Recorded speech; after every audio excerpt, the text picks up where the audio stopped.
Okay, hello everybody. It's I, Naven from Naven Gaming, and welcome back to another video. I am going to make an announcement on this video because it's just, I don't know if anyone ever sees my posts, my community posts on YouTube, and I don't even know how those damn things work personally, but I have tried to do them in the past, and no one seems to ever see them or engage with them. I'm not sure how that thing works. So, because it says I get 0 views on them all the time, so I'm assuming it's only for subscribers, and I guess, like, unless you're interacting with it, maybe, you're not, it's not counted as read. I have no idea. But, yeah, just for the sake of clarity's sake, I am going to be streaming in a few days, hopefully, and I'm going to officially go back to streaming in a few days to hopefully do something. I'm thinking of streaming the Splinter Cell Chaos Theory because that's one of my favorite games from my childhood back on the Xbox. It's also just one of my favorite comfort games. So, like if you want to watch me play through that, feel free to drop by. Or if you have any other recommendations of what you think might be a fun game to play, feel free to let me know in the comments below. But otherwise, yeah, that's all I had to say on that. Otherwise, I'm basically not sure if I should continue to do reacts. I'm just probably going to do reacts this way. Honestly, it's just it's just easier to do this way. It's also, it gives me more versatility with balancing streams when I can do them on top of, doing reactions and also just making content in general. Like if I'm make enough react slop right to kind of balance the need to keep myself in the algorithm, as well as just to be able to produce content for people to watch and potentially enjoy if you're into that sort of thing. I mean, I don't know if torturing yourself with my dulcet tones is really your thing, but there's also the fact that I do like to play games. I will be streaming a game hopefully in the next few days. It'll probably be Splinter Cell, or probably be something else, but just depends on what you guys want to see, I guess. And I definitely keep all your recommendeds in mind whenever I'm doing anything. Someone even recommended this particular video in my last Fat Electrician reaction. So, yeah. That being said, today we are reacting to WW2 Vets versus Corrupt Cops, the Battle of Athens, Tennessee. So, the Fat Electrician, I don't think he needs further introduction. This guy is a storytelling master. He is a legend, okay? I could not glaze this man harder if I tried, but the basic gist of it is that the Fat Electrician is a man who tells us a bunch of interesting, funny stories that no one ever hears about, but people should know. And honestly, they're funny in hindsight too, so that's another reason why he does them. But we've heard a lot of crazy stories from this guy, man. We've heard cheese bunkers in places like Missouri, and I think, what was it, Mississippi even? And I think there were even, yeah, underground cheese bunkers were that's just a funny one. But yeah, otherwise, we've heard about that. We've also heard about the soldiers in my last React video was Japanese soldiers. I believe they were specifically Hawaiian soldiers being conscripted for WW2, had to prove themselves to basically be loyal to the country from which they, from where they came from. And while that was certainly a video of all time, mind you, like one person did recommend this video, and so from that react, so I decided to go with this one. I don't think I need to beat around the bush on this any harder. If you don't know the guy, if you're interested in his content, if you want to hear some interesting stories, maybe stories you could tell your friends over Discord or at a pub, this is the fucking guy to go to for those kinds of stories. Now, with all of that said and done, please leave a like, subscribe, and also go share as well as support the original video, please. Please go support the original video. All right.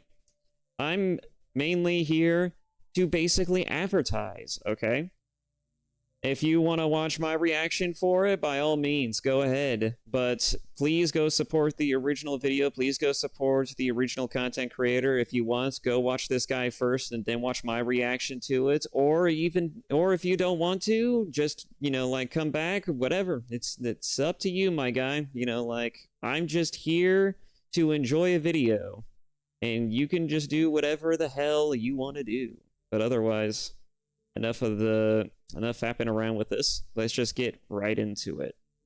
Ah, yes, the only successful armed rebellion in U.S. history.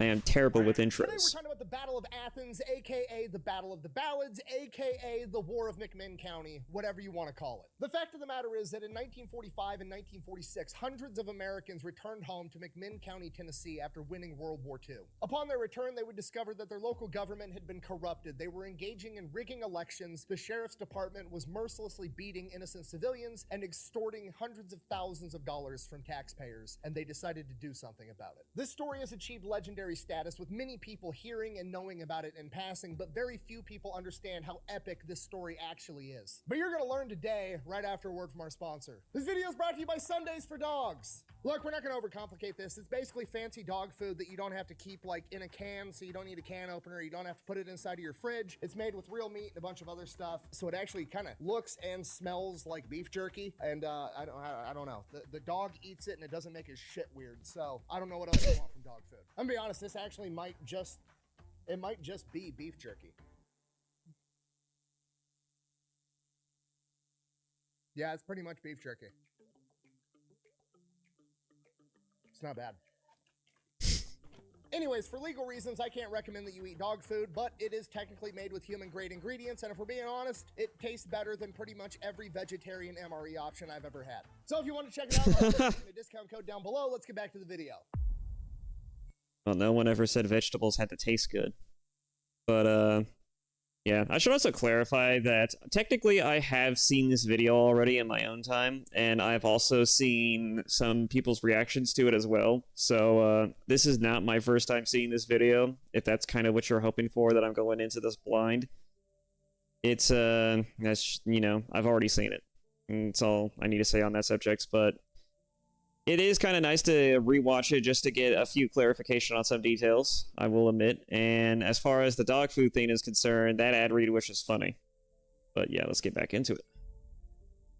All right, sit down, shut up. This is complicated, so pay attention. All right, our story begins in 1910 when a man by the name of Edward Crump becomes the mayor of Memphis, Tennessee. Upon becoming mayor, he sets out to build a political machine. The way he does this is he's willing to look the other way for illegal gambling and alcohol operations as long as they're willing to pay a large protection fee to Mayor Crump. He then uses that money to influence other elections, effectively having all the other politicians and judges and elected officials in his back pocket. Anybody that dares to go against him is absolutely crushed. If you're a local businessman and you don't agree with him and you're not willing to play by his rules, guess what? You're gonna have no parking signs in front of your entire store. If that's not enough, on one occasion, he actually had the police department stand outside somebody's store and search every customer when they went in and when they left. And if that wasn't enough, he would have city inspectors go in and find out that, oh, your business isn't up to code, we're gonna have to shut you down. And more often than not, there was no legal recourse because he owned the judges too. Over the course of decades, this would expand throughout the entire city of Memphis and then the entire Shelby County area, the most populated county in Tennessee, and then it would spread throughout the entire state of Tennessee. By the late 1920s, Crump was literally known as Boss Crump, the King of Memphis. What, you some type of pimp? I mean, look at him. He even looks like a 1930s silent movie villain. Anyways, by the 1930s, Crump has essentially the entire state of Tennessee in his back pocket. Absolutely everybody. Politicians, sheriffs, elected officials, judges, all of it. And in 1936, he backs a man by the name of Paul Cantrell to be the sheriff of McMinn County. Now, Paul Cantrell wins by a landslide, A, because he's backed by Crump, but B, he also runs on a really, really good platform that he was going to put an end to fee grabbing. Now, at this point in time, the sheriff's department wasn't paid by taxpayer dollars. They were almost exclusively paid for by the fines that they collected. Now, that sounds crazy to us today because it is crazy for obvious reasons. You are now putting a financial incentive to law enforcement to arrest and fine as many people as possible, and in a lot of places, that's exactly what happened. So Cantrell came along and he was like, I'm going to put an end to that because it's obviously ridiculous, which is a good thing to want to put an end to. He said, you know what? I'm going to take a $5,000 a year annual salary, and that's going to be it. And I'm only going to fine and charge people and arrest people when they deserve it, and I'm not going to do it to make more money. That's a great platform and a just cause, so he wins. And then after winning, he decides, I'm not going to do that. Yeah. And you know what's funny about this is that, if I remember correctly, a lot of police departments still operate on a similar logic. Like, they do get more, I think it's like if they fulfill a certain quota, they still get a bit of a boost in their paycheck. If I understand it right. I could be wrong about that. But I do believe there is still an incentive to arrest as many people as possible for an extra, just that little extra boost in the paycheck. But yeah.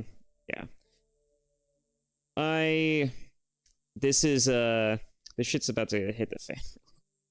I lied. So the McMinn County government steps in and is like, no, you ran on that platform. We're going to go ahead and make it a law that you're going to take this $5,000 a year salary, just like you said you would, and that's going to be that. So Cantrell ends up filing a lawsuit suing the county, and he wins because he's backed by Crump. So now he's allowed to keep fee grabbing, and he takes it to an absolute extreme. Anybody that was arrested for anything was charged a minimum of $16, and that was the fee for getting arrested, getting driven to court, being booked, going through the whole process. $6 went to the arresting officer, and the other 10 went into the sheriff's department and the court system. To put it into perspective, $16 at this point in time is about $300 today. And they were arresting anyone for anything they felt like, including drunkenness. They would literally just walk somewhere and be like, hey, you look drunk, you're under arrest. This was the 1930s. There's no breathalyzer, there's no field sobriety test. Literally, the deputy says, I think you're drunk. Guess what? You're fucking drunk. Give me $300.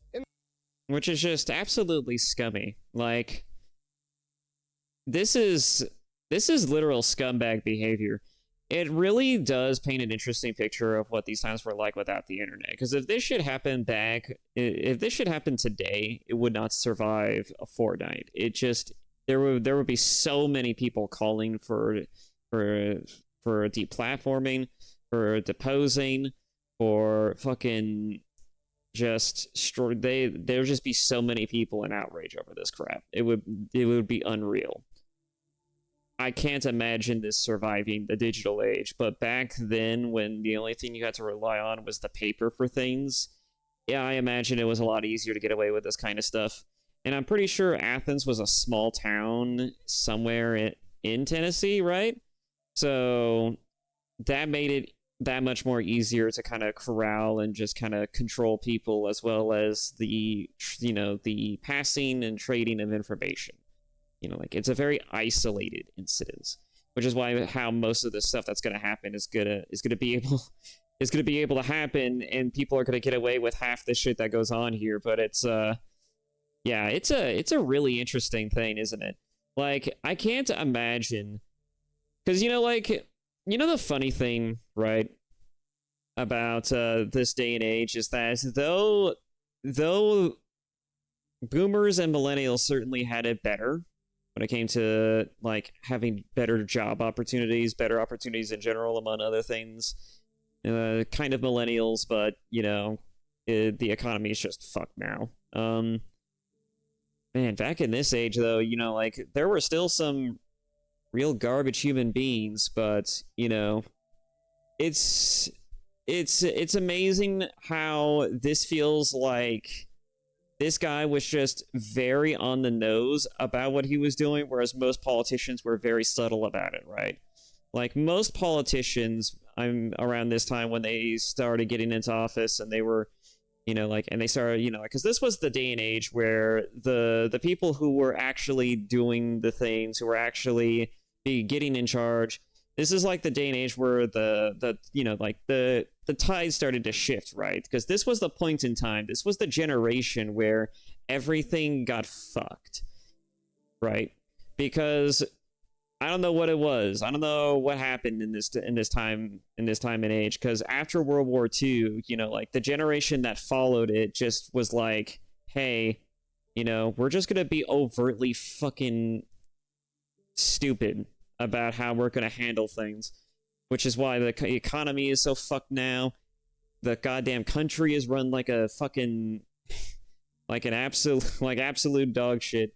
Not only our representatives, like corrupt as hell, but are, like you can't even make it high in a company based off of hard work, determination, and just, excellent workplace ethics and, like just being a team player among other things, like as well as just excelling in your position. No, you have to be a piece of shit.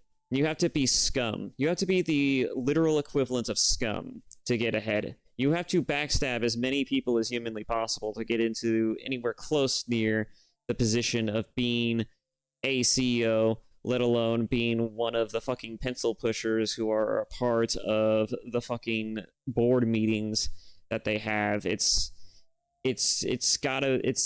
really an interesting wonder how this country has fucked itself so thoroughly in the span of one generation. God, how did this happen? Anyways, but yeah, I don't blame everything on the boomer generation, but I do lay a lot of the problems and a lot of the issues at the feet of the boomer generation, because it's like, you had this. You inherited the economy. You inherited everything we could have ever have had from our forefathers, and you just literally sat there and looked at it, and it's just like, sweet. And then you just ran off with it. It's like, what the fuck? I don't know what to say about that other than that's just kind of, like, it just kind of feels like you fucked this a little bit. I don't think they really thought too hard about some of the decisions is the problem, right? Because if you really think about it, like from making the decisions of allowing certain policies to get through on top of allowing women to work, and I'm not going to say that was a bad thing. I'm just saying it's one of several reasons why the finding a job today is also equally as annoying as it is. But, like, it's a multitude of issues coagulating into this amalgamation, into this almost cyst-like mass that has turned it into a massive problem that we just cannot fix. And the only way we could fix it, right, is if maybe companies stopped trying to make all of the money in the world and started being realistic about their spending and also about the country situation. But that's asking a lot from fucking billionaires, I guess. I don't know. They're all fucking sociopaths, so I don't expect anything. I don't expect these people to be sane enough or even ethical or moral enough to even give a shit. I mean, they'll say whatever the fuck just to placate and play off any sort of issues, but it's... God. Anyways, I'm rambling at this point. Sorry, I'm rambling. Let's just move on.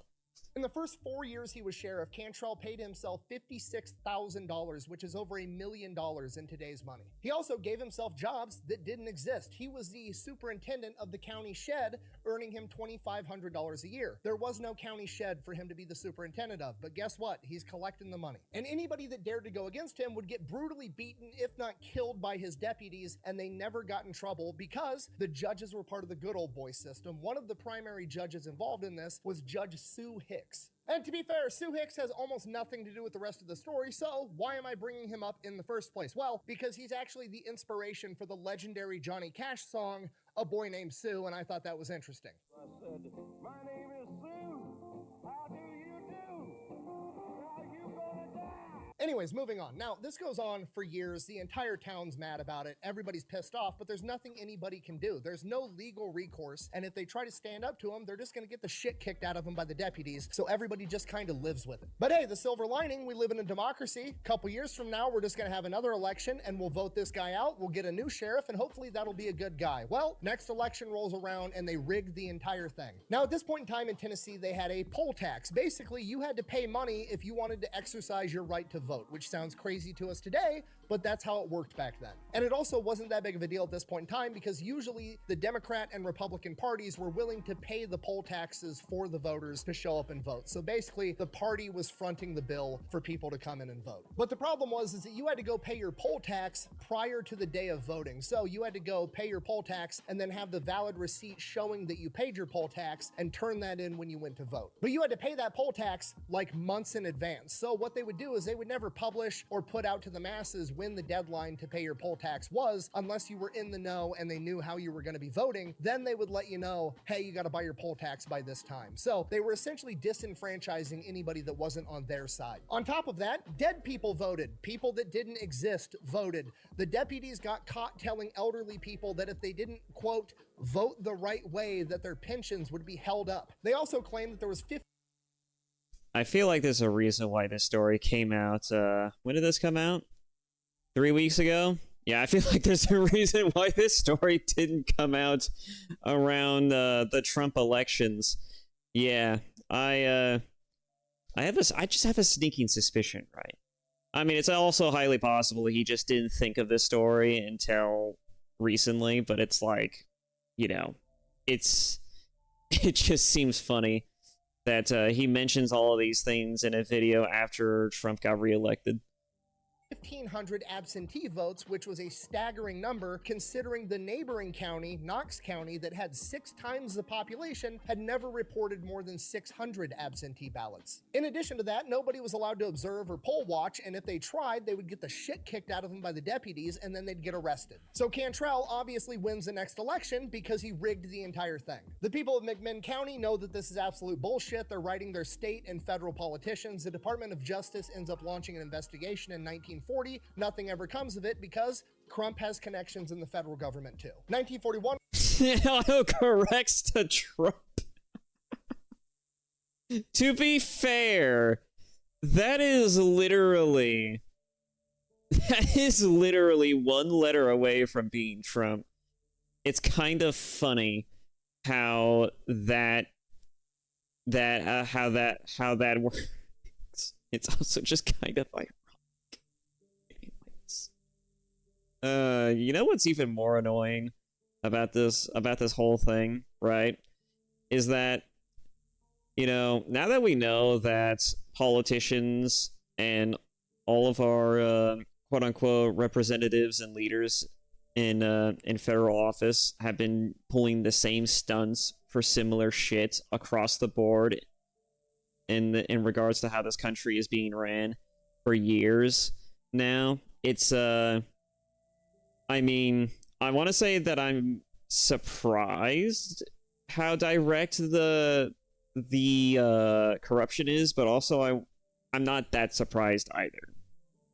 It's yeah. I mean, have you heard some of the things that came out and when Elon Musk was listing off all the reports, just like one person was apparently older than the country itself at one point. And they were still getting, like, federal benefits, among other things. It was crazy. And God knows what the hell they were spending all of that shit on. And that's not even talking about the shit that they actually spend it on publicly. It's like, I literally could. I really could. I really could not give two shits about the government. It's a fucking shit show. It truly is. I hope to God we get the fossils out of office soon, because nothing's gonna fix itself until you get rid of the goddamn cancer from the fucking cesspit that is that fucking office. That is that goddamn white porcelain throne of a fucking presidential building. I could go on. I need to stop. One rolls around, Japan fucks around with America's boats, America enters World War II, and all the young men go off to war. Then in 1942, Cantrell decides his sheriff gig is too small for him. He's going to run for Tennessee State Senate, and he's going to appoint his right-hand man, Pat Mansfeld, to be the sheriff. Now, Cantel is running against an incumbent politician, and this guy knows the ropes. He knows that Crump owns the entire state of Tennessee, and he knows that he's going to be backing Cantel. So he pretty much immediately just drops out of the race, and Cantel runs unopposed. The incumbent senator that dropped out of the race, a man by the name of Robert Lindsay, when asked why he didn't put up a fight, said, and I quote, "I have been elected to state senate from McMahon, Bradley, Roane, and Anderson counties for 3 terms, each time by fair and honest methods. I might be elected again, but if I do so, it would be necessary for my friends in Bradley, Roane, and Anderson to resort to the same kinds of methods my opposition has convinced me it will use in McMahon. I do not intend to use such methods." You know what? You remember the old saying, right? About how when good men stop being good, or when good men choose not to do anything, or when good men just end up failing, that's when everything's fucked. Like, when it's so bad that good people, they see the issue, they see the problem, but refuse to utilize and engage in the same sort of nefarious behaviors of their enemies, that's how you know it's really fucked. It's clear that this guy is a decent politician, is a decent person, potentially, right? He might have actually been good for this town, but he can't do anything about it. He can't get elected, and he knows it, and he could not possibly do it in a way that is considered quote unquote on fair terms or legal. And so, you know, out of the sheer respect for the position, the job, and and also I guess you could argue whether it's his pride or it's his quote unquote, standards, like he refuses to essentially kind of engage in the same sort of dog shit behavior of his opponent and does not want to debase himself in that fashion. And while I can understand his reasons for it, and I certainly we could easily criticize and not so criticize his reasoning about it, I think that it's just another great example of how people who abuse the system and don't get opposed for obviously doing so, and there aren't enough methods and ways to get around the issues of corruption, these will continue, a lot of these issues will continue to persist until we find workarounds for a lot of these causes. And that's the interesting beauty about democracy, is that though it is certainly one of the best form of governance, it is so easily abused that it's insane. It's crazy. Like, it's not as bad as some other types of governance, right? Like, communism is clearly the one that gets abused quite a lot, because when you get a collective group of people, a cabal together to do anything, it's like, of course it's going to go a specific direction, but it's going to change the tides and whims of those who are in positions of power. But it's like, when it comes to the democratic process, all you need to do is just find cheats in the system, and then you just keep abusing that cheat until they patch it, right? It's no different from a fucking video game, right? Or a tabletop game, like, if you keep abusing the one mechanic to get ahead in the game, suddenly everyone's going to want to do the same thing, and before long the game ceases to be a game and it becomes this cavalcade of people wanting to use the latest meta among other things, and then the game ceases to be fun and it becomes all about, you're not playing optimally unless you're doing this, you're not actually playing the game correctly unless you do that, and it becomes an annoying chore to deal with, right? You just want to play the game, have fun, do it fairly, and then make sure everybody has a good time, make sure everybody's accounted for, and instead everyone just wants to fuck it. They just want to fuck it royally. And and that's just how it is, I guess in that analogy, life really is like a fucking video game. But anyways, we're moving on. Translation: I can't win unless I cheat, and I'm not gonna cheat. So Cantel wins, becomes a state senator. From here, he goes about making it even easier to cheat in elections. What he does in McMinn County is he cuts it from 23 precincts, 23 voting locations throughout the county, down to 12, making it so people have to travel up to 20 miles to go vote. Bear in mind, this is the 1940s in rural Tennessee. People don't have cars, okay? People are walking to voting locations. They're riding fucking horses, okay? Would you travel 20 miles on horseback or walk 20 miles? I think there were cars in this time.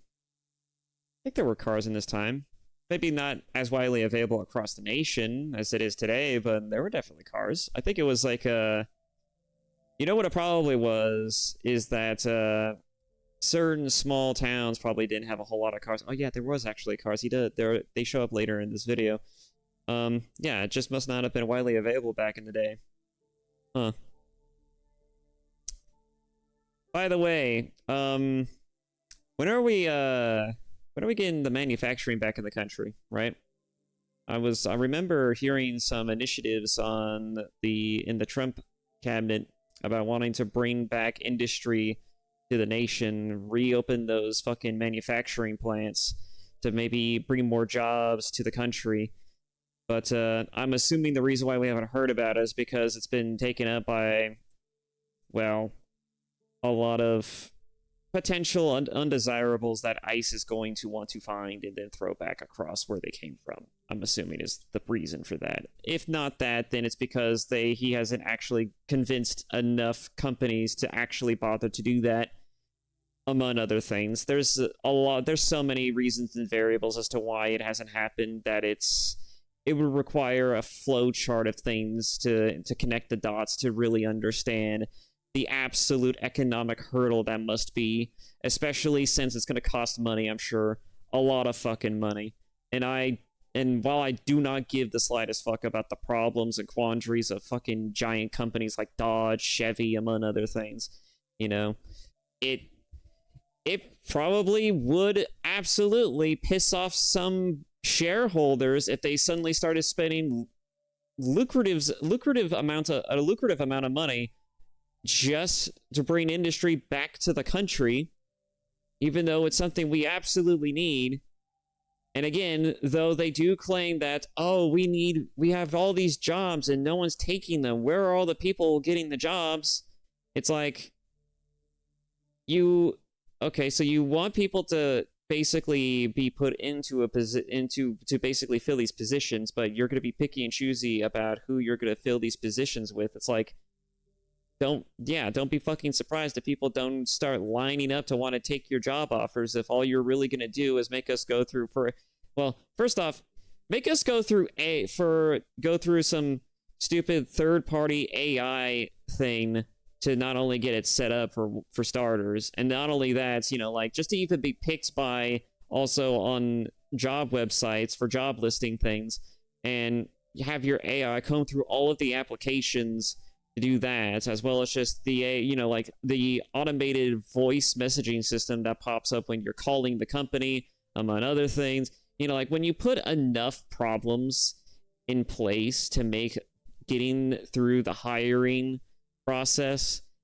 a fucking chore in itself, don't be fucking surprised if people don't want to go through that either.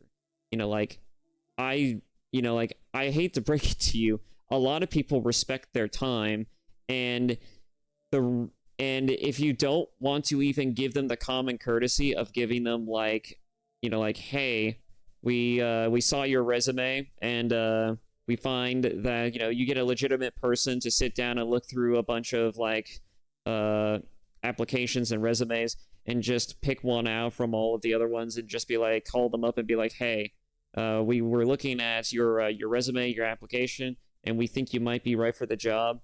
Would you like to just show up around this point and maybe we could talk about it? Maybe show up at this location here and we can have a meeting about it over some coffee or some shit, right? If you're not going to go through and do the bare minimum of at least doing that, maybe hiring an entire separate agency for that type of shit, then yeah, just go fuck yourself. It's so stupid. Anyways, I'm done. I'm rambling again. Sorry. to go vote in a sheriff's election? Probably not, especially if you had to pay money and you didn't know when you had to pay the money and you don't have the fucking receipt. If I ain't getting down there, it ain't worth it. In addition to that, now that he's cut it down to 12 precincts instead of 23, now he can have more armed thugs there to intimidate people as they go to vote to make sure they're voting the right way. From here, 1942 election rolls around. They rig the entire thing. Pat Mansfield wins. DOJ investigates, comes up with nothing. 2 years later, same exact thing, 1944. They rig the election. DOJ investigates. Nothing gets done. September 25th, 1944, a Navy Seavey by the name of Earl Ford comes back home to McMinn County. He's in his Navy uniform still, just got home from the war, and he decides he's going to go out to the bar and have a good time in his military uniform. Now, to a normal person like you and me, in 1944, seeing somebody in their Navy uniform coming home to the bar, you would probably think in your head, oh, it's a war hero coming home from the war. That's what a normal, sane, decent person would think. But to the deputies of McMinn County, all they saw was dollar signs because they know that he probably has a ton of money because he's been racking up and saving the entire time he was in military service, and they're going to arrest him and fine the shit out of him so they can make money. Upon leaving the bar, several deputies decide that they are going to engage Earl by hitting him in the back of the head with a club, not like, hey sir, why don't you come here so we can talk, not hey, I think you're drunk in public. No words were exchanged. They just hit him in the head. Obviously, he's dazed, doesn't know what's going on. He turns around and tries to put up a fight and, I don't know, maybe defend himself like any normal person would, not exactly resisting arrest when they open up by attacking you, at which point they draw a gun, shoot him in the chest, and kill him.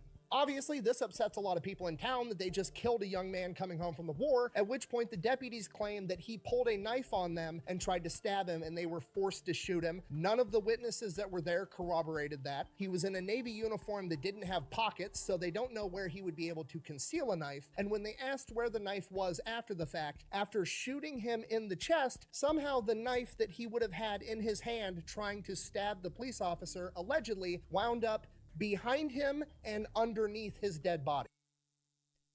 So, it's stuff like this, right, that makes you really fucking hate the police. It's this stuff like this that really makes you hate the police. I mean, nowadays, it's less about so much the corruption of the police officers, more so as like, why on God's name would you want to defund and also just get rid of the police entirely? Are you a fucking insane person? You know, this is one of the reasons why I fucking hate California. It's because they decided that they were going to do that, and you saw how well that fucking turned out. And they also did something similar over in Oregon, only, well, in Oregon's case, they didn't so much as, I don't think they so much as defunded the police as they told them to not do a fucking thing when riots were going down. God.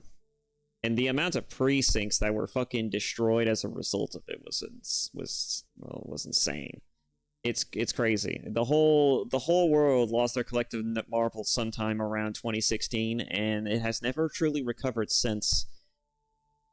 But yeah, you know, I think that there are definitely problems with law enforcement. And I think that there are definitely problems with the way law enforcement has to handle things, but I also think putting more red tape over everything doesn't help. I think that if we were going to make policing our citizenry, as well as, you know, making sure that the police are doing their job and they're doing it correctly and ethically as much as humanly possible, and exercising every and all possible advantages at the, at their disposal. You know, like, I think that, you know, allowing some level of error on the police officer's parts and understanding and expecting that everyone is human, everyone can make mistakes, and just kind of sorting everything out by a case-by-case basis is probably the most optimal route and decision to take, and allowing the officer to gauge the situation freely without having to think so hard or to consider too much about how they're going to solve a potential crisis situation is going to do wonders, not just for the police officers, but also just for the people as well.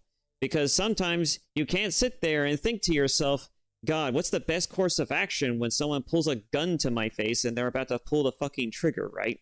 You know, like, it's more often than not, you know, you have to shoot first, ask questions later, and, you know, especially when they're, you know, about to pull a gun on you, you're not gonna sit there and think to yourself, man, I hope he doesn't pull that trigger faster than I could potentially maybe whack him in the face with a baton, or, you know, maybe hit him with my stun gun. No, the more likely scenario is that if someone pulls a gun on you, you're going to pull your gun out faster, hopefully, than he will, and you're going to just start putting lead into the guy's chest.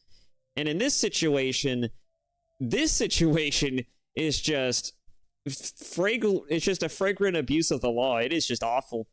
Like, this is the kind of shit that definitely gives people who hate the police, like, more hate boners. It is crazy. I hate this shit. You know, like, I respect anyone who wants to uphold the law, and I respect all of our war veterans because they get treated like dirt all the time, every single day. It is crazy. Most of our homeless population are fucking veterans. They do not get nearly the same level of help and treatment that they need, and it's fucking sad. It is terrible, but it's the way that things are, especially in fucking liberal states. That's why I think that the term libtard is absolutely warranted. But yeah, without further ado, let's just get back into it, because otherwise I really will go all day on this. And of course, the deputies get away with it. The deputy that shot him didn't even get fired or reprimanded because he's one of the boys of the political system, and that's the way this shit works. We make our own luck.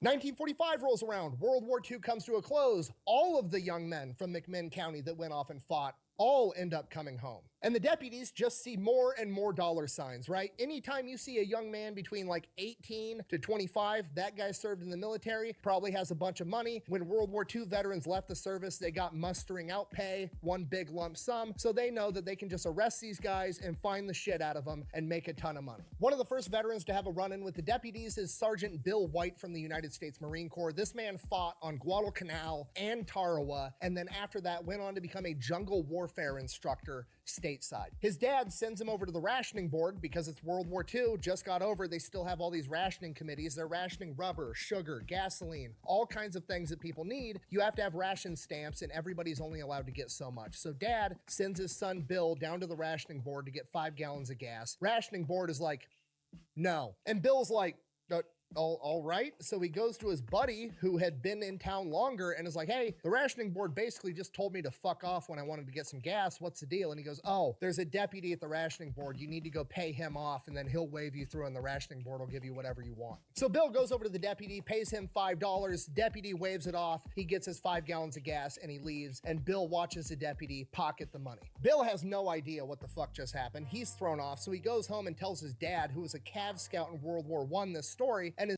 It's just literal mafioso tactics. It's literally just mob behavior. It's like The Godfather is real, but only it's even worse because your entire state, your political system is against you. And not just a criminal syndicate hell-bent on controlling every facet of your fucking town and way of life. Jeez, it is truly something.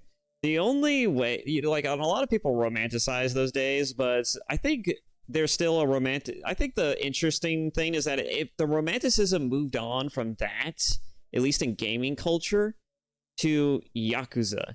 Because the Yakuza games are insane. They're crazy.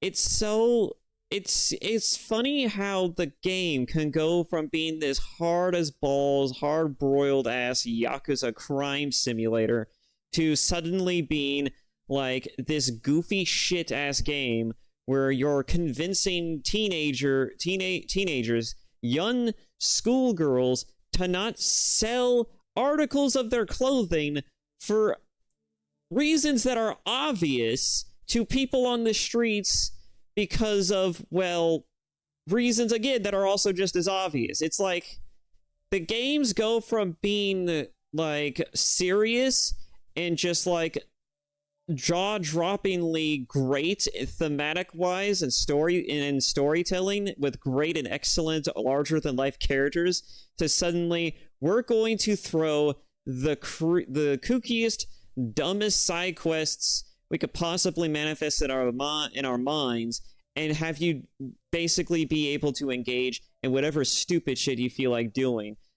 I can't imagine someone as hard-boiled and as serious as balls like Kiryu initially chill out and play thousands of hours at the goddamn claw machine. The mental note of that does not make me think this game is serious from like an onlooker's perspective. But when you play the game, it's like, oh, this is actually cool. This is actually serious. And then when you actually get to the gameplay, it's like, oh, I could do all of these crazy things. It's like a life simulator. Wait, that's right. I'm a fucking Yakuza guy. I literally shake people down for money. I get into street fights for no fucking reason.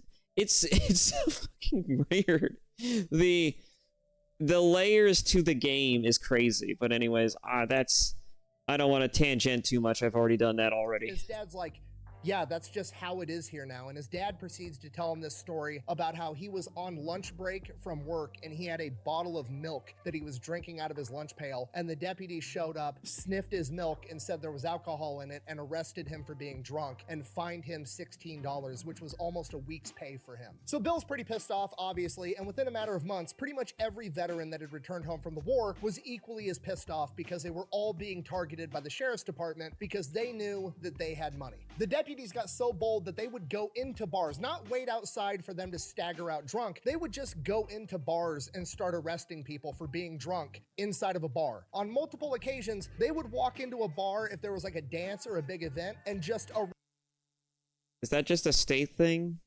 Or is that like a national thing, right? Like, cause I imagine this law has to have been repealed at some point, because otherwise that'd be a little too much abuse if somebody wanted to absolutely abuse that. That would lead to far too much abuse of power if people were actually allowed to do that. But anyways, yeah. Hoping that's not still a thing.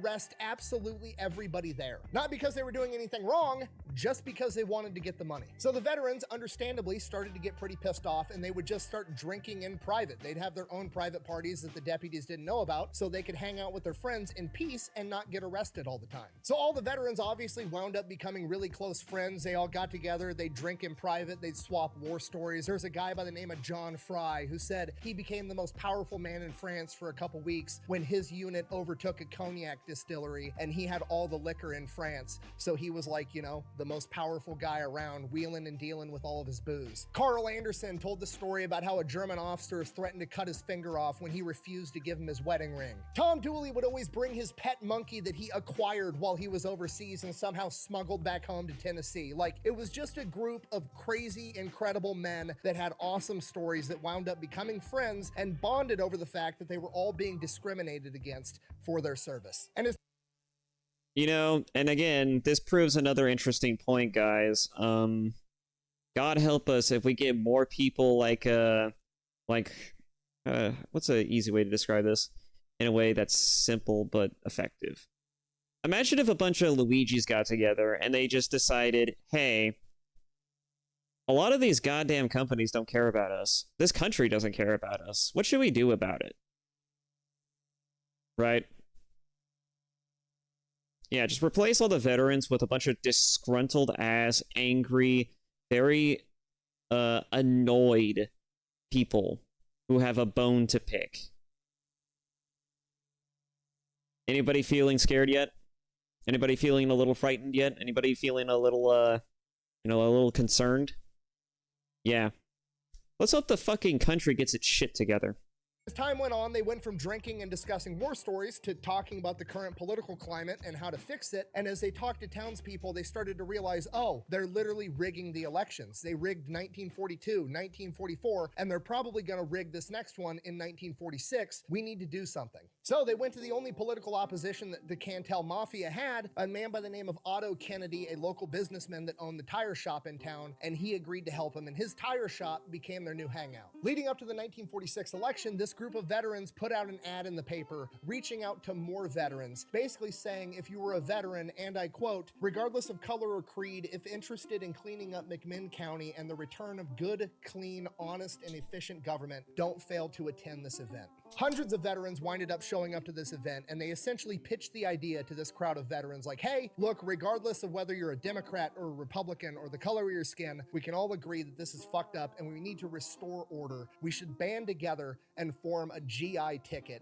and we will run against Cantel and all of his men and replace all of them. And they all agreed, and they picked their candidates. Sergeant Henry Knox, who had served 40 months overseas, agreed that he would run for sheriff. Major Frank Carmichael volunteered to run as treasurer. Captain Bill Hamby was going to be the clerk of the court, and Captain Charlie Pickle was going to be the register of deeds. They had just selected the GI cleanup ticket, and their slogan was going to be, your vote will be counted as cast. And they chose that as their slogan because they knew they didn't need to win over the voters. Those voters would vote for anybody that wasn't part of this corrupt political machine, and the real struggle was going to be convincing the voters to show up and vote, because by this point in time, over the course of the last decade, they'd been so demoralized into knowing that no matter what happens, they're going to rig the election, they're going to take my money. If I show up, I'm just going to get harassed by armed gunmen and arrested, and then I'm going to have a target on my back. I'm just not even going to go vote. That was a real struggle. That was a hurdle they needed to overcome, was convincing the populace of McMinn County that this time democracy was going to work. They were not going to let them rig this election. These young men went across the world and fought for democracy and won, and now they came back home. They're going to fight for it again, and they're going to win again. And the veterans went absolutely ham trying to prove this to every single person in McMinn County. They literally went to every single door in the entire county and had personal conversations with every single person. Almost every person in McMinn County had personally met at least one member on the GI ticket and spoke to them in person. Felix had acquired a Piper Cub airplane somehow, and they were literally crop dusting pamphlets over the town for the GI ticket. They had trucks rigged up with loudspeakers, and they would drive around town telling everybody, show up, vote, your vote is going to count this time. And after a while, it started to work. People started to believe that their vote was actually going to count this time, so they went, they paid the poll tax, they got their receipt, and what the deputies did in retaliation was they would go out and they would arrest veterans, and when they arrested them, if they had their poll tax receipt on them, they would confiscate it and not give it back so they couldn't vote. So my hope, right, is that when shit does finally hit the fan and things finally do get worse enough that people are actually going to do something about it, that it goes in the way that the veterans handled it, and they're going to at least attempt to do the right thing first, even if it means that they'll end up starting a lot of hoopla over it as a result. Because, you know, otherwise, and it's not even likely to happen, it's like the least likely thing to happen. The more likely scenario is that, is what I mentioned earlier, a bunch of Luigis get together, and then they get up to some fuck shit. But, you know, like, that is the hope, right? Like, when people do eventually, and inevitably, at the rate things are going, finally put their goddamn foot down, that they do it in a way that is both respectable and honorable, even at the face of fear, uncertainty, intimidation, and just overwhelming adversity. Because otherwise, you know, it's going to really be hard to sympathize with these people, and it's also going to be really hard to want to, like, get behind it. It's also just going to be really hard to accept the fact that these people are a thing now, and that people now have to deal with that on top of everything else. Because, I mean, we've had several movements now, several organizations that try to change things for the better, for some groups, among others, and all they really did was just cause more problems and create more issues, and also wasted more tax dollars. So as far as I'm concerned, yeah, the further away we can get away from that shit, the better. But, yeah. Crossing my fingers, hoping that if shit finally does hit the fan, it results into something that's potentially better, and that they actually bother to vet the people who join their cause, because otherwise, you know, they're fucked, we're fucked, and everything becomes more fucked. they started reaching out to the bigger government. They wrote to the governor, they wrote to the attorney general, they wrote to Washington, D.C. One person even went as far as to tell the attorney general, if there's bloodshed this year, it's on your hands. And nobody did anything. As the election got closer and closer, I mean, as far as fucking warnings go, that's that is certainly a warning. they are certainly honorable enough to be very direct with that one. Because yeah, they definitely weren't afraid to do the next thing that they did. There was really no campaigning from the machine side. They just upped the amount of harassment the deputies were doling out to veterans and anybody they thought might be friendly to those veterans. That's all they did. They were just in it to make more money. Why did they need to campaign? They were going to rig the election. They knew they were going to win. But they were starting to get a little bit nervous. So Paul Cantrell would step down from Senate and he was going to come back to McMinn County and he was going to run for sheriff this year. And his right-hand man, Mansfield, was going to take his spot in the Senate. And then election day came, August 1st, 1946. And you got to realize it's just a small sheriff's department. They've only got like 30 deputies. There's hundreds of veterans. The veterans guaranteed that everybody would be safe going to the polls. And these armed thugs aren't going to be able to outmuscle the veterans. There's just not enough of them. And then a literal caravan of cars came into McMinn County and Athens, Tennessee. Cantrell had brought in over 250 armed men, any men that he could find, other deputies from other counties, police departments, prison guards. They even deputized some prisoners, a lot of which were literally violent criminals. At this point, the veterans know shit's about to hit the fan because Cantrell now has 250 armed men manning the 12 precincts. They are gonna intimidate absolutely everybody. So the GIs got together and issued a statement over the radio to the people of McMinn County. Quote, "Go to your precincts, vote, and stick around all day to hear who wins. This is not old Germany. Hitler is not telling you how to vote. Don't be bothered by any scare campaign. Cantrell's henchmen may try. You will be safe at the polls, and your vote will be counted as cast." For once, the Nazi symbolism was actually appropriate because it was tyranny that was indeed plaguing Athens, and tyranny was indeed railing against the democratic process. So the first time in a long time that the term Nazi being used correctly, actually, or at least in a symbolic fashion, actually is appropriate and actually makes fucking sense. At least it's been a good long while since it's been used correctly. Jesus fucking Christ.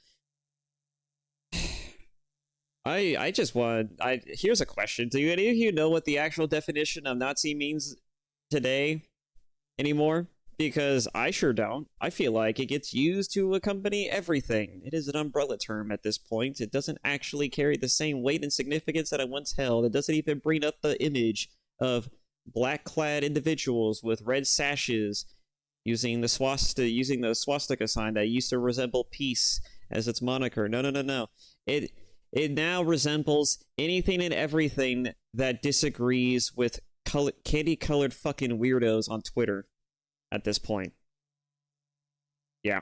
Anyways, I'm done. Polling locations open up at 9 a.m. and in Athens, Tennessee, the county seat where most of the voting is going to be taking place, there's 3 voting locations: the Dixie Cafe, the Waterworks, and the courthouse. And at every single location, there is hundreds of people standing outside at 9 a.m. waiting to vote. Lines literally wrapping around the block. This is going to be a record-breaking election. And as soon as the polls open, shit hits the fan immediately. The armed thugs are intimidating everybody. They're only letting people in small groups, so they have control and intimidation. They're not letting anybody stick around to poll watch to make sure things are being done correctly. They're actively rigging the election and everybody knows it. And then one of the deputies by the name of Wendy Wise decides he's not going to let an elderly black gentleman by the name of Tom Gillespie vote. Tom isn't putting up with it. He's put up with enough shit his whole life. He's a black guy in the 1940s in the South. Like, he's seen some shit. He's not putting up with shit from this deputy. So he's like, no, I'm going to vote. It's my right. He goes to do it, and Wendy Wise proceeds to assault him with brass knuckles, and the situation devolves to him shooting Tom Gillespie. Now shit has officially hit the fan. Thank God Tom Gillespie survives, but that's not the point. The veterans said that you would be safe if you showed up and exercised your right as a citizen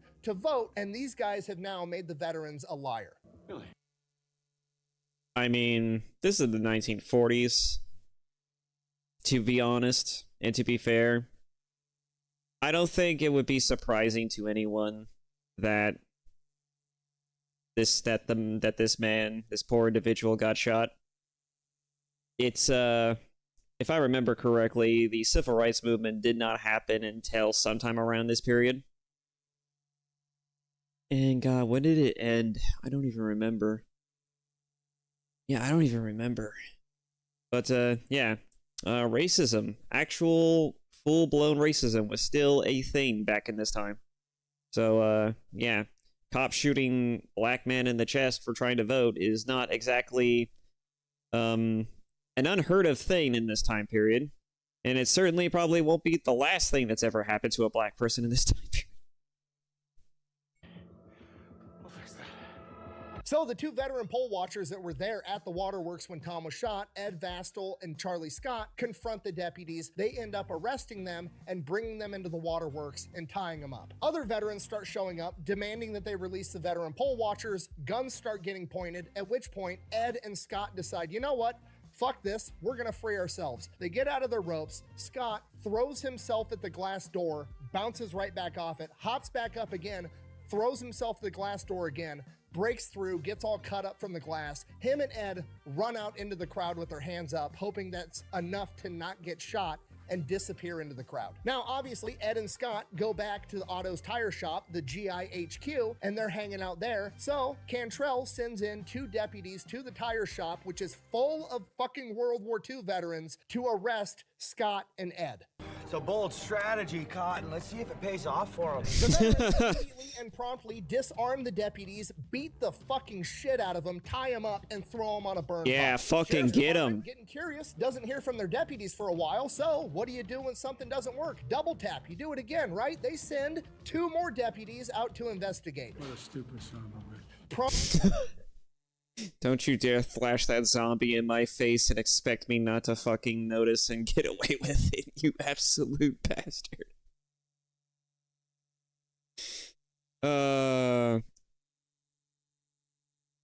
God, do I hate these motherfuckers. Oh my god. Anyways, sorry, moving on. promptly disarmed, get the shit kicked out of them, tied up, thrown on the burn pile with the other two. Sheriff's Department doesn't hear from those guys for a while. That's fucking weird. Maybe we should send some more sheriffs out there to investigate.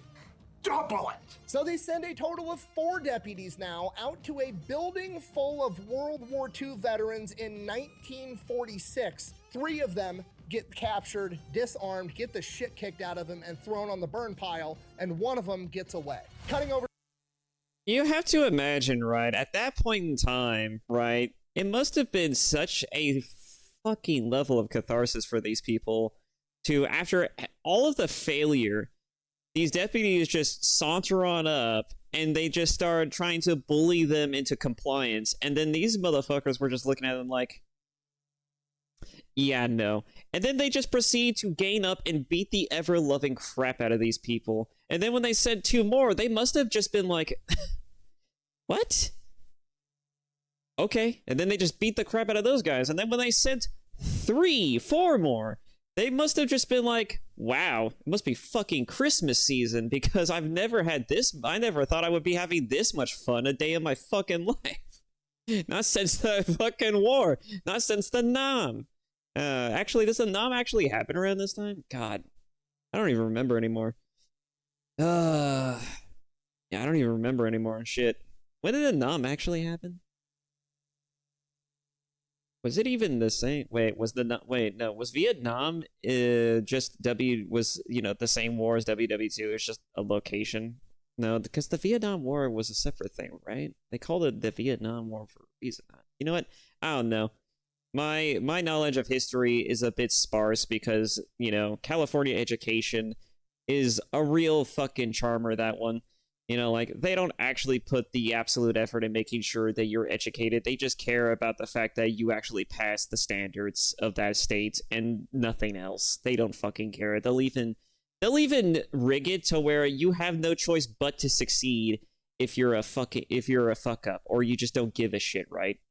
I certainly didn't give a shit and I managed to pass with ease because I just fell into the right fucking systems and safety nets for it to work. Fucking brilliant fucking state that is. Anyways, moving on.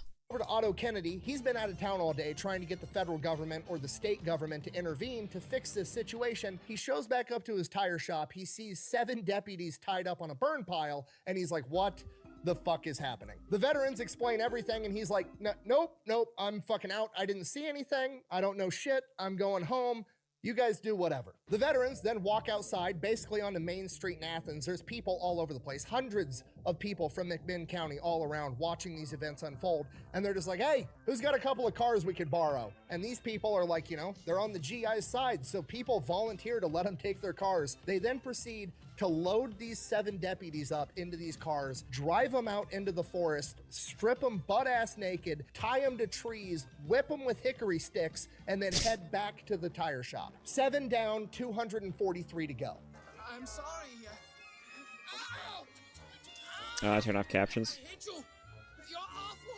And while that was going on at a different polling location, the deputies had arrested 2 veteran poll watchers, Bob Harold and Tom Dooley, because they confronted the deputies for letting people vote that didn't have poll tax receipts and even letting small children vote. They promptly beat up both the veterans and took them to jail. At this point, shit has completely hit the fan. There's journalists there with cameras. The deputies are arresting journalists. They're confiscating cameras. They're destroying film. They are in full cover-up mode to rig this election. From here, the deputies illegally close the polls early. Then they refuse to let anybody examine any of the ballots in the ballot boxes. They come out with a bunch of men with shotguns and high-powered rifles, and they take the ballot boxes into the jail, and they're not going to let anybody watch the count. And at this point, there's the aura of failure everywhere. They failed. They're going to go in there. They're going to count. They're going to mess up the count. They're going to rig the count. They're going to rig this election again. The veterans failed after they guaranteed votes would be counted as cast, and there's nothing they can do about it. So the veterans go back to the tire shop. They go back to HQ, and they sit there and they wait. They just have to wait for the count to come out. They know what the results are going to be, but they wait. The townspeople are out on Main Street in Athens. They're waiting too, and it's just quiet. It's ominous. They lost. And then finally, Bob White stands up, the one from earlier, the Marine that fought in Tarawa and Guadalcanal. He's got a Purple Heart from being shot through the hip in combat. He is a jungle warfare instructor in the United States Marine Corps, and he's had enough of this shit. He stands up and delivers an impromptu speech, and I'm paraphrasing, but in essence, he essentially says, you all went overseas for 4 or 5 years of your lives and fought tyranny across an ocean, and now you're all just gonna sit here in silence and live in tyranny in your own home. We're not going to put up with this shit. Go home, get your guns, and meet back here. Fuck yeah, let's fucking go, my brother. That's what I want to see. That's what I want to see. I want to see the American fucking right to finally depose the government in full fucking fashion. Let's fucking go. That's another thing about our Constitution that not very many people like to point out to, by the way, is that it is written in our Constitution that if the government were to become corrupted and in any fashion, they do have it written in our Constitution to basically be like, hey, we can overthrow our own government if we feel like it, if we feel like if it's corrupt, if there's too many problems, if the people in charge are absolute dipshits, you know, just feel free to just revolt and reestablish,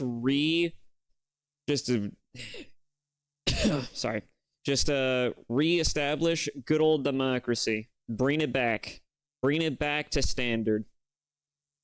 Just return everything, dial it all back to 0. But, yeah, hopefully it doesn't actually ever get to that point. Yeah, hopefully it doesn't actually ever get to that point. But, you know, it is written in the Constitution. I think it's still there, right? I don't think they ever removed it. I think it'd be dumb if they did. Because, you know, pretty sure it kind of further erodes the point of America being America. But, you know, is it really America anymore? I don't know. I call it the corporate capital system of America. The imperial capital of America now than really the freedom, liberty, and among all the things, you know, the American dream as it was all founded upon by our forefathers, among other stupid shit, right? You know, like it is not the America that our grandfathers imagined and have built it to be. It is the America of the corporate elite and the establishment. It's a shit show. The veterans get up, they go home, they come back with their guns. It's not much. They've got some hunting shotguns, hunting rifles, pistols, not nearly enough to confront the 55 armed deputies inside of that jail in a fortified fighting position. At which point, Bob decides, we're gonna need some more firepower. From here, they get up and they head over to the National Guard Armory. There's one guy from the National Guard there holding down the fort. They show up with guns and they're like, fork over the keys. He's more than happy to do it, gives them the keys. They go in, open up the armory, take a bunch of rifles, Tommy guns, pistols, ammo, everything they want. From here, the accounts vary widely on how many armed veterans were there. Bob White said he had about 60 men under his command, but there's some people saying that there was hundreds. There's even a couple accounts saying that there was as many as 2,000 armed veterans. I think that that person was thinking the overall crowd in general, because the whole town is there watching. From here, the deputies go out, they completely surround the jail, sun's going down, so they shoot out all the street lights so that the deputies aren't going to be able to see where they're at. Then they get keys to all the surrounding buildings, and the people of the town are willingly just giving them the keys because, like, they're overthrowing the corrupt government. Why wouldn't you help? The veterans are up on top of roofs, they're in windows, they're in all the buildings surrounding this jail. They have the entire thing on lockdown. Now, by this point, the deputies know something's up. Some of them are outside in front of the jail. They're completely surrounded by armed veterans. There's fucking 1,000 civilians watching in the background, at which point one of the veterans chimes in and is like, bring the ballot boxes out. We're gonna count them all right here, right now. We're gonna see who won this election. To which the deputies respond, you're gonna have to come get them. Come and get them! At which point the veterans respond, all right. And all you hear is safeties on guns click off as all the deputies hear that. They run and dive for cover, and the veterans open fire on the jail. Some of the deputies get hit. They're hiding behind cars, limping for cover. The rest of the deputies run inside the jail and take cover. They start returning fire. All the civilians are scattering in the background, not really leaving the scene. They're trying to find somewhere safe because they also want to watch this shit unfold, and it's just chaos. From here, a pretty intense firefight ensues, but the jail's basically impenetrable. It's made out of brick. All the veterans are behind covers. Not a lot of people are getting hit, but some people are getting hit by ricochets, birdshot, other things like that. As this firefight unfolds, the townspeople kind of get acclimated to being in a firefight, I guess, and get a little bit more brazen and start watching a little bit closer. Some of them take it upon themselves to go and vandalize all of the cop cars and overturn them. Veterans are flipping cars for more cover. It's just a complete shit show. After a while, the initial firefight dies down and it just kind of devolves into a standoff where they're taking pop shots at each other back and forth. Inside the jail, Cantrell and Mansfield are shitting their pants. They're on the phone. They're calling up the National Guard. The National Guard's getting ready to mobilize. They call the sheriff of Polk County asking for backup. He promptly responds, what are you, fucking crazy? No, get out of here. You did this to yourself. I'm not gonna go fight a bunch of World War II veterans. No. So Mansfield calls Otto Kennedy. Kennedy picks up the phone, and Mansfield, still trying to sound tough, is like, Otto, your boys are down here shooting up the jail. You need to come get them or we're gonna take care of them. To which Otto responds, all right, go get him. Hangs up. He just hung up on me mid-sentence. What the fuck did they expect a guy from a mechanic shop to do about it? That's the real question, is what the fuck did they actually expect the guy from the auto parts store, the mechanic in their town, to do about it? Especially since he hangs out there. They all hang out there. It's just like, you expect him to literally saunter on up and just be like, hey, you boys better knock that off. All right, that's a fucking no-no. You better put those guns away, go right back home, and you think about what you've done. The fuck did you think he was gonna do? Fucking idiot. One of the veterans ends up finding out that the National Guard got called and they're gonna mobilize, so he notifies the ringleader, Bob White, and Bob White is like, all right, first things first, we're gonna go cut the phone line to the jail so they can't do that shit again. Also, don't tell anybody else. It's gonna take hours for him to get here. I don't need you making everybody scared. Keep that shit under wraps. From here, Bob's kind of like, okay, well, National Guard's gonna show up eventually. We should probably hurry this shit up. We should have a couple of hours. Let's go get some gasoline and some glass bottles and make us some Molotov cocktails, see if we can't convince them to leave the jail. So Hell the veterans yeah. make Molotov cocktails, throw them at the jail. It's a brick building, not very effective. Fire burns out, not a big deal. At which point, one of the veterans is like, I work for the county and we got dynamite in the county shed. You want me to go get it? Fuck yeah, I do. While they're going to get the dynamite, they go and start rendering aid to some of the deputies that have been shot. I mean, they've been laying there for a couple hours moaning and groaning at this point. One of the veterans actually gives a direct blood transfusion to the deputy, despite the fact that he's, you know, the enemy. It's not I'm gonna be fully honest and upfront. If I was one of the veterans on this scene and we were dealing with this shit, I would be the first person to be like, so, anybody would just want to put these guys out of their misery? I would absolutely be the first one to say it because I'm just that petty enough to recommend it. I really am. I wouldn't say that I'm completely and utterly just, like just I wouldn't say that I'm morally or ethically bankrupt. I'm just, at least on that level, I'm just I would like to joke about it at the very least so I can get it out of my system, because otherwise I would probably start considering it, and then the flirtation with it probably, if I don't at least mention the possibility, is gonna fucking it's gonna rattle my brain cells a little bit. It's gonna take over parts of my brain. It's gonna be like, maybe I should just do it. Why are we doing this? Why are we wasting time on these idiots, right? Because a part of you is going to absolutely be thinking about just like, why the fuck should we care about these assholes? They literally made our lives a living hell. Some of us got our asses beaten by these motherfuckers. Why should we give a shit about their lives when they clearly did not give a shit about anybody else's? They straight up murdered people for not even, for no fucking reason other than it was getting in the way of their convenient source of payments, of mooching off of people's finances in this fucking town. As far as I'm concerned, these people deserve to get their fucking faces shot in, That would probably be my mental state if I don't at least play with the idea out loud. Hey, what would be really funny if we just put these guys out of their misery and just leave it at that? Don't even bother wasting our time trying to actually help these people. Why? They wouldn't help us. Anyways, yeah. Moving on. Not really his enemy. He's just doing what he has to do. And I think this is a cool part of the story where it's like, the veterans didn't want to do this. They were driven to do this. They want to cause as little damage as possible, and they're still caring about their enemy. Around the same point, which is more than I would ever give them, to be fair. Like, if I was at all in charge of this, I would go not scorched earth tactics, but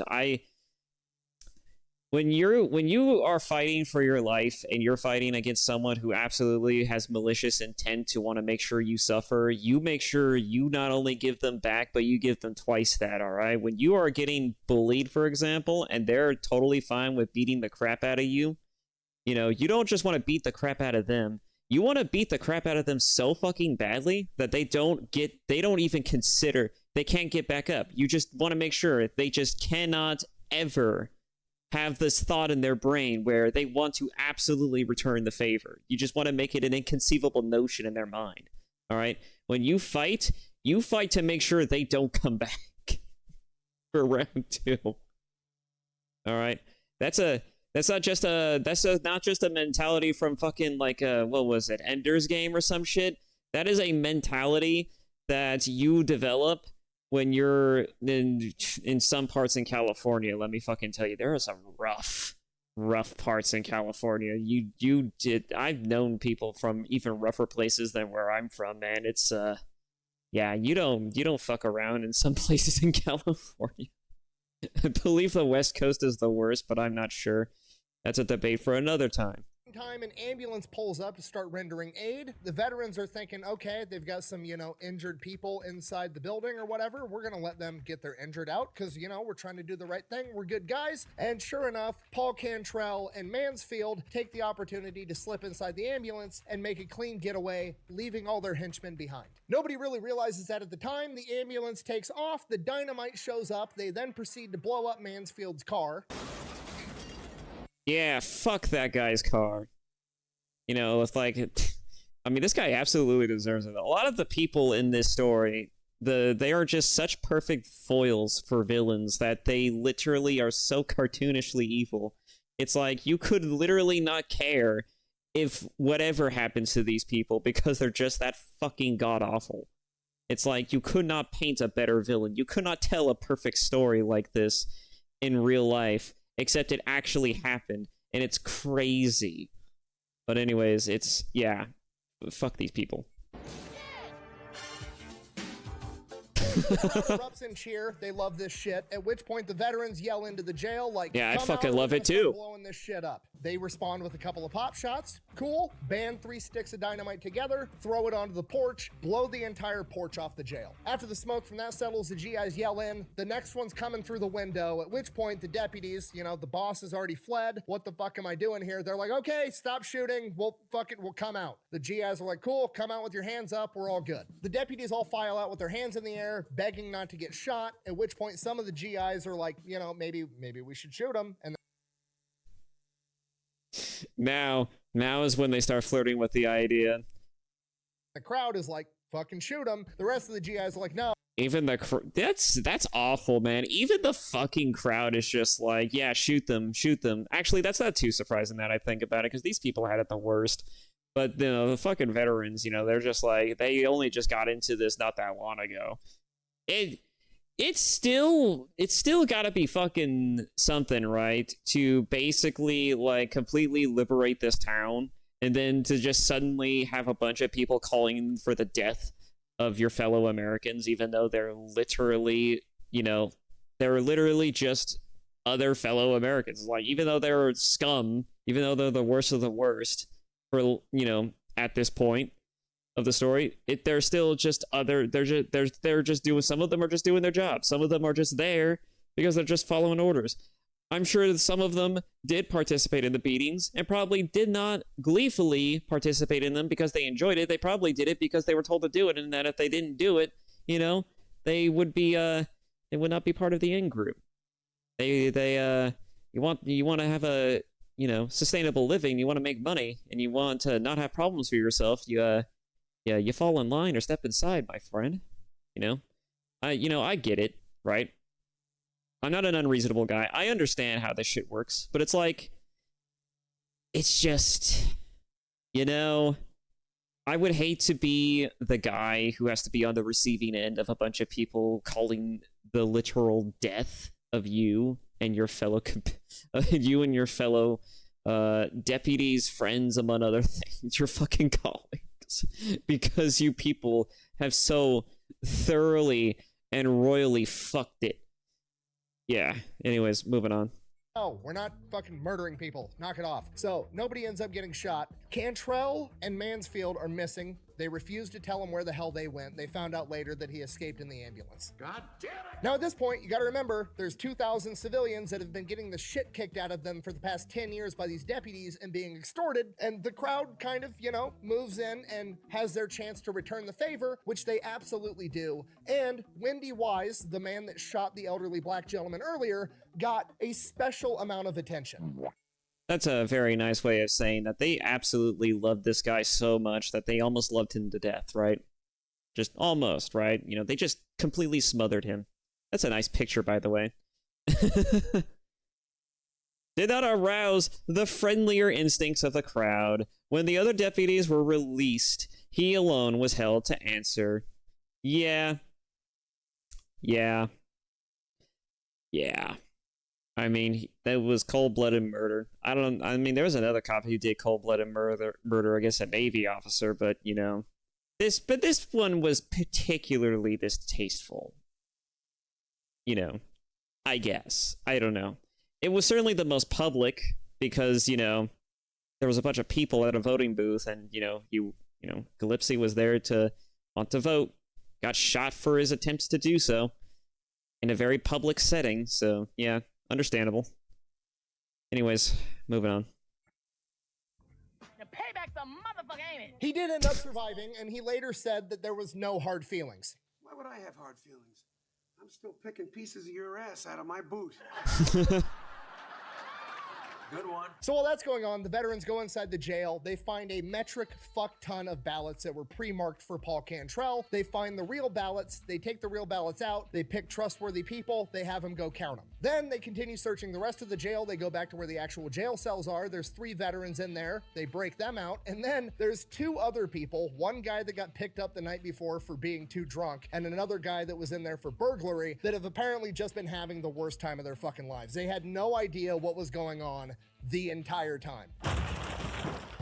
Stop blowing holes in my shit! So now the ballots are getting counted. They take all the deputies back into the jail, throw their asses in jail cells, and wait for the ballots to get counted. The results come in, the real results, and every GI won in a fucking landslide. From here, the crowd goes fucking nuts. It's a huge celebration. Everybody's happy. They've finally overthrown the corrupt government. The day is saved. After that, after the murder with Calypsy and the special attention they gave to that deputy, Wendy Wise, who fucking straight up murdered his ass, you have to imagine that, especially around this time, this probably became the most accepting community in the entirety of America. Because I imagine, right, if you wanted to get away from all the racism as well as the tyranny of like the minority, which is usually the people in power, as well as some of the majority, you have to imagine, right, that you couldn't think of a better place to escape from tyranny than a town that literally got liberated straight out from tyranny. I mean, you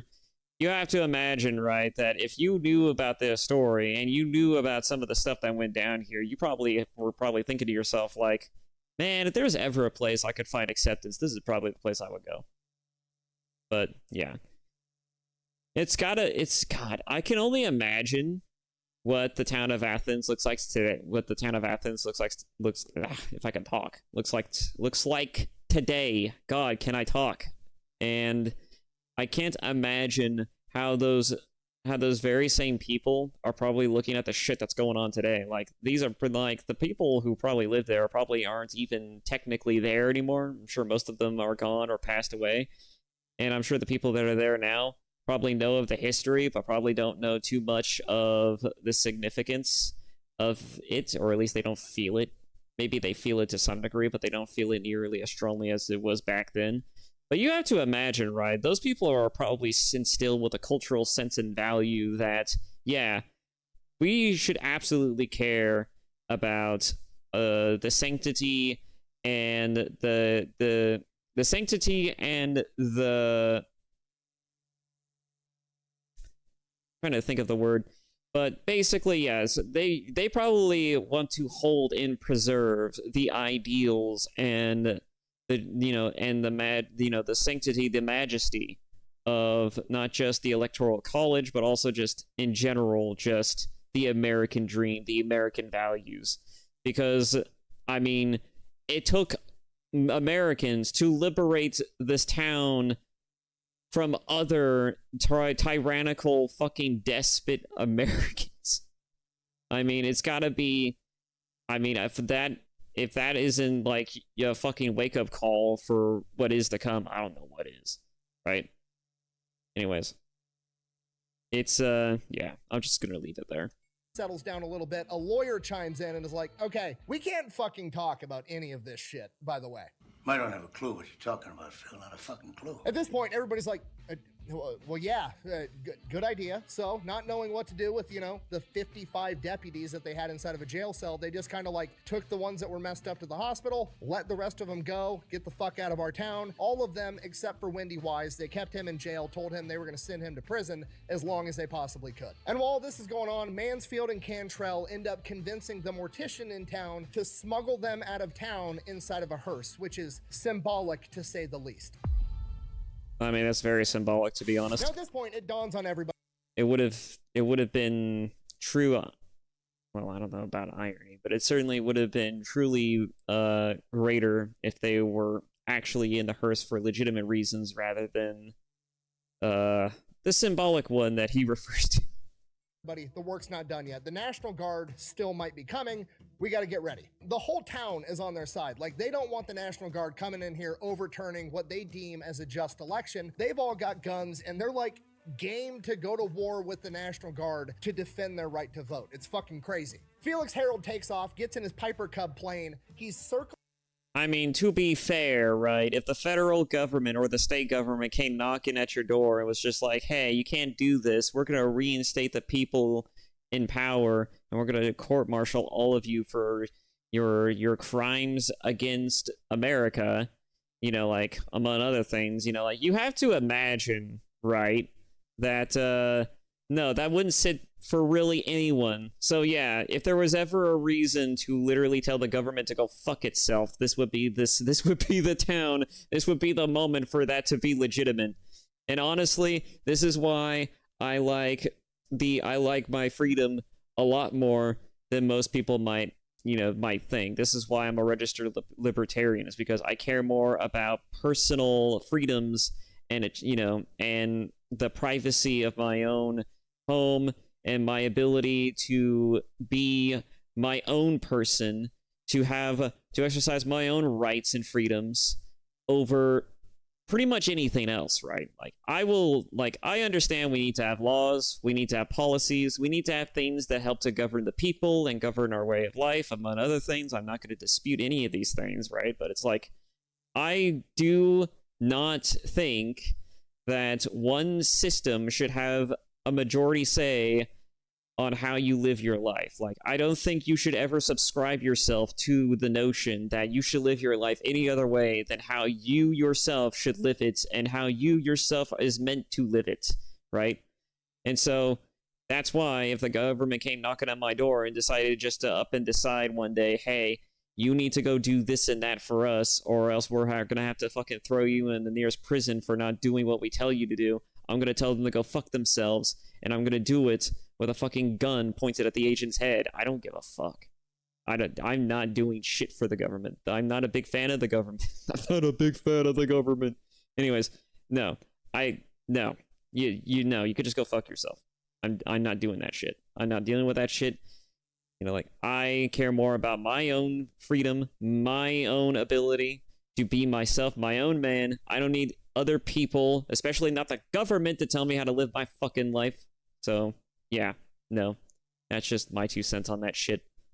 Circling the town, conducting aerial reconnaissance, looking at all the roads into Athens and the county as a whole, and he's like, there's no major, formations coming near us at all. There's not a single car on the road right now. I think we're good. The governor had already called off the National Guard, but they don't know Independence, that's what I was looking for.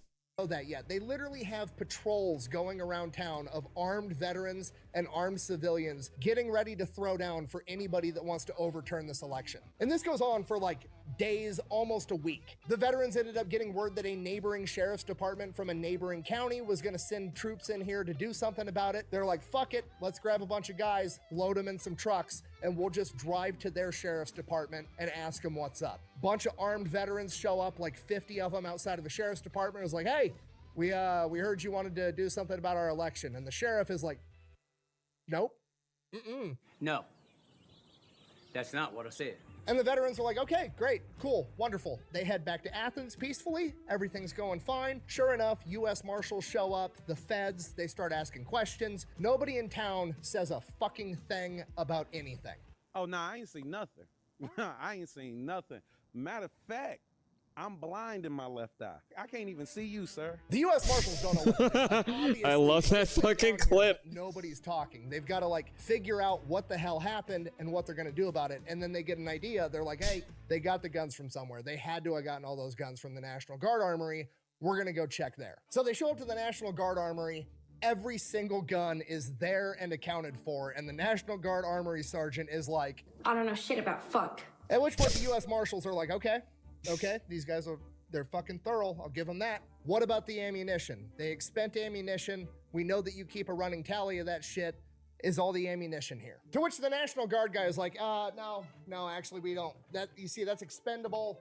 We don't really keep track of that shit here. It's, it's very complicated and nuanced. But no, I don't have that information either. Sorry.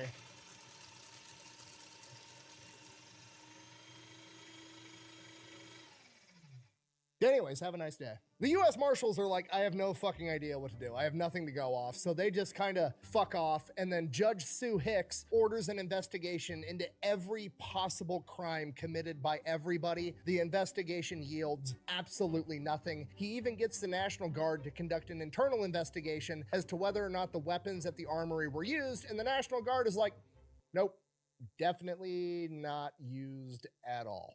Ultimately, the governor ends up stepping in and is like, okay, we're done with this. We're moving on. The GIs that won their elected post. Nobody ended up dying. There were no fatalities, just a ton of injuries over this entire thing. We're moving on.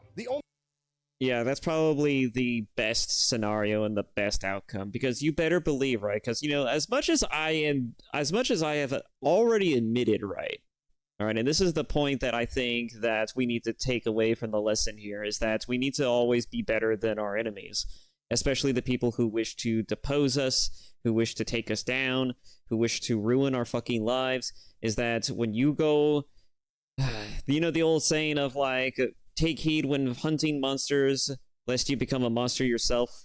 This is a similar fucking example, all right? When you're fighting against an enemy that uses unorthodox and nefarious means and tactics in order to prevail, you have to be very fucking careful that you do not do the same exact shit to your enemy, because it might get people who you don't want involved into the thing. And in this case, it was the government. They completely upended an entire town. All right.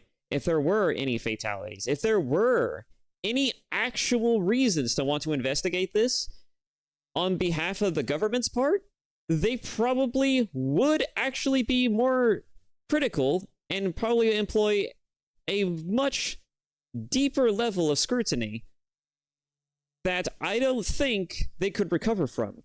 And it could upend this entire thing. If there was a fatality, if there was a death, if there were multiple deaths, like if they just went scorched earth tactics, completely raided that sheriff's office, killed everyone there, including the mayor, and then just proceeded, right, to just take over the town and just rule over it, even if they do it in the right way, it's still going to put into question of whether or not they are deserving to be in that position.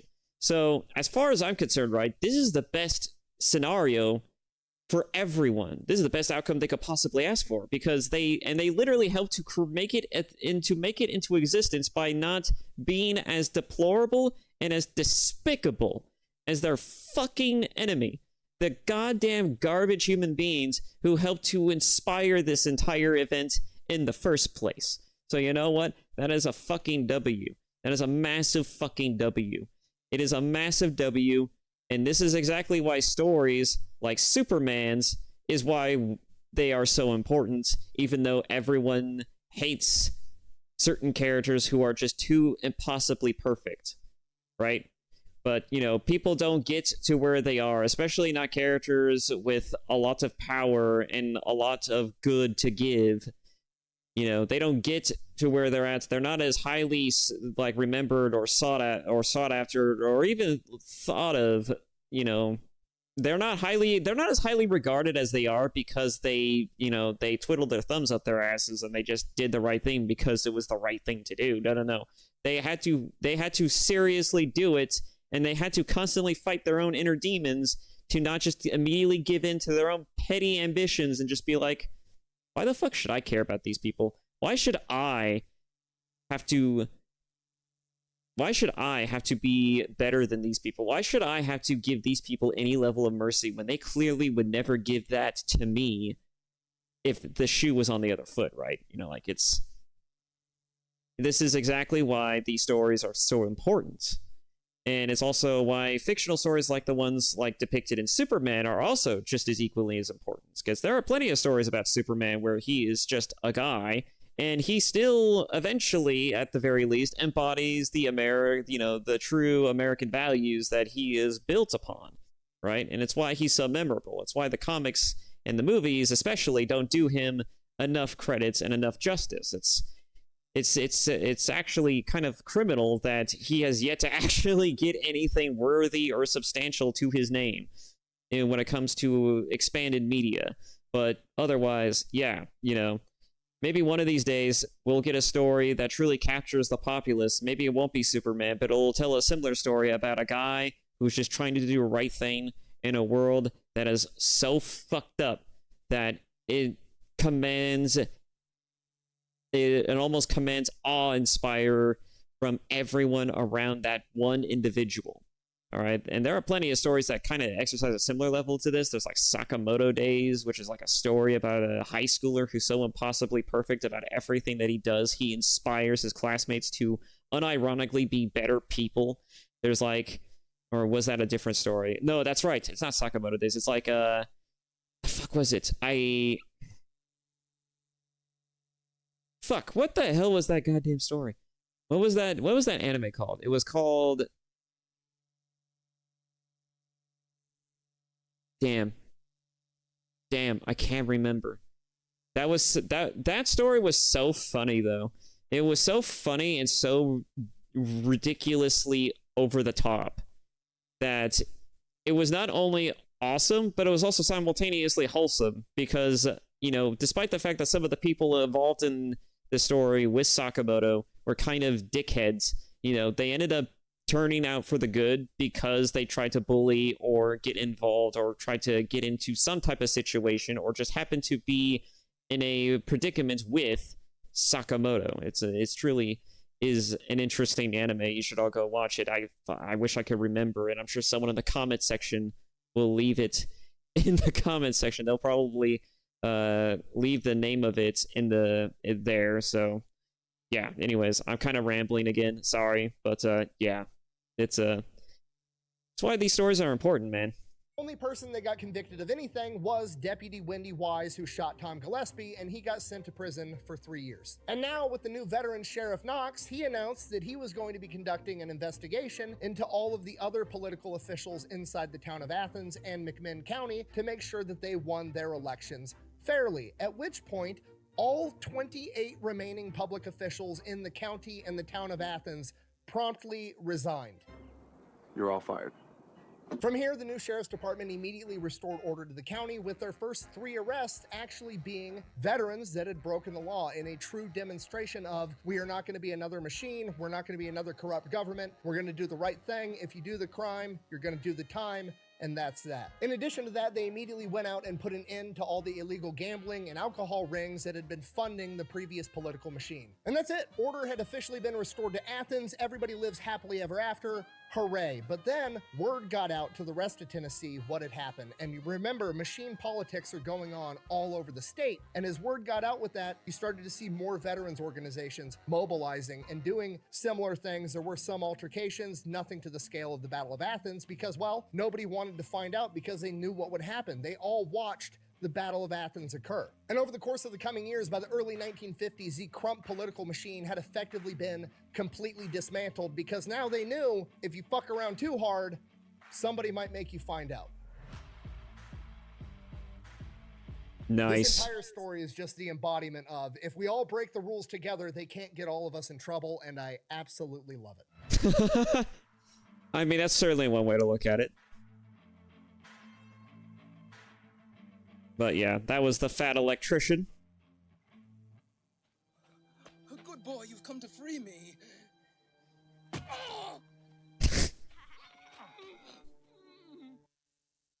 Yeah, that was the fat electrician. Please go support the original video. Go like and subscribe. Please go and support your boy, the fat electrician, because otherwise we would not get content nearly as enjoyable as this. But at any rate, yes, that was the Battle of Athens, Tennessee. I hope you all enjoyed it as much as I did, because holy shit, that shit is always entertaining to watch. And yeah, while I have seen this thing like a few times already, it's nice to see it again because, you know, it's just a really fucking amazing story, you know, of a bunch of Americans coming together to do the right thing and also get into some fuck shit for terrific reasons, such as, you know, upending tyranny from an entire town, their hometown, no less. I mean, imagine having to live under the boot of some asshole. I mean, I fucking can't imagine. I can't fucking imagine that, not at all. Anyways, but yeah. You know, I think the true moral here of the story is, of course, you know, you have to be willing to just say no.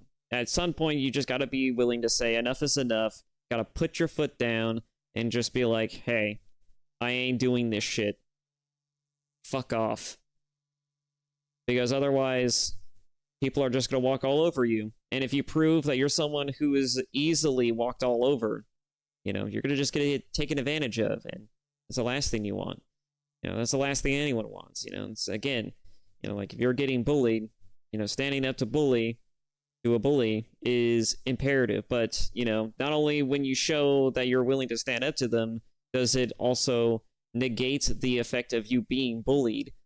It also, you know, like, if they're the kind of person who's persistent enough and is malicious enough to want to attempt to up the ante a little bit, you have to be willing to reciprocate. You have to be willing to make it a point to show them that you keep on this fuck shit, I'm going to give you a level of fuck shit that is a little above the initial one you're giving me, all right? And at some point, we're going to reach a level of fuck shit that none of us are going to be able to walk away from, and I hope you're okay with that, right?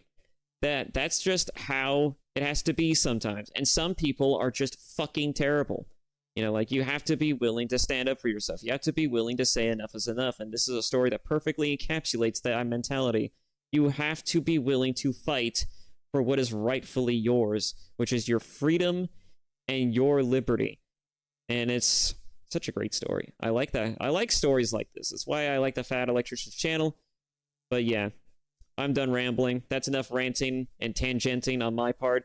Thank you all so much for watching, and I hope to see you all in the next video, and I hope to see you all when I do eventually, hopefully, finally stream Splinter Cell Chaos Theory or whatever the hell. So, yeah. Hope to see you all then.